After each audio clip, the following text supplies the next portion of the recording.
So what do we do with all of this that I've been talking to you guys about over this course of this series, okay? Once you see the root and the harm, how do you hold both compassion and accountability at the same time, you guys, for the narcissist, okay? How do you do that? Or even for yourself. Here's the truth, you guys. Narcissism, this is disconnection, you guys.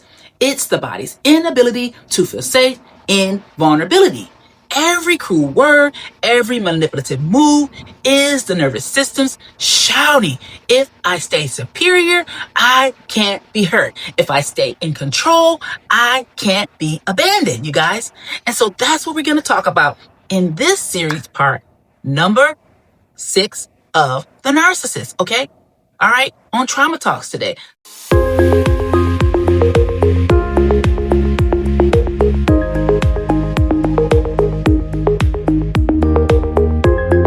So that's why the path forward isn't punishment, okay? The path forward for the narcissist or for the person is not punishment. It is safety. Not excusing them or their behavior, but restoring the capacity for empathy that fear once buried, okay? Healing begins when the false self is finally hears this, okay? You don't have to perform to be protected. You are safe to just be, okay? In the trauma language, that's regulation. In spiritual language, it is grace, you guys. For those recovering from narcissistic harm, healing means rebuilding trust in your own perception, okay? And learning that peace doesn't require denial. No.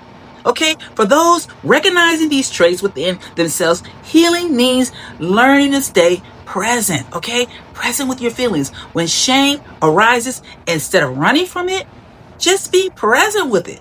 Faith teaches us that perfect love drives out fear. Yes, okay? Neuroscience shows us that safety rewires the brain. Yes, but together they say the same thing. When love and safety meet, defensiveness is no longer necessary, okay? Defensiveness is no longer necessary. That is the miracle of transformation, not the absence of ego, but the awakening of empathy for yourself, and it then transfers over to others. And I want to talk to you guys about that. I want to talk to you guys about how it happens, okay? When the heart turns outward again. Yes. So why don't you guys check me out, okay?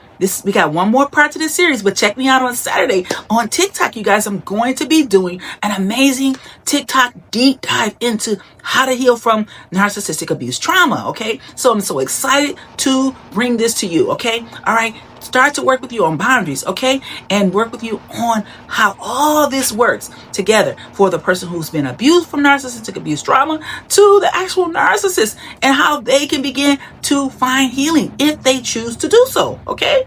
All right.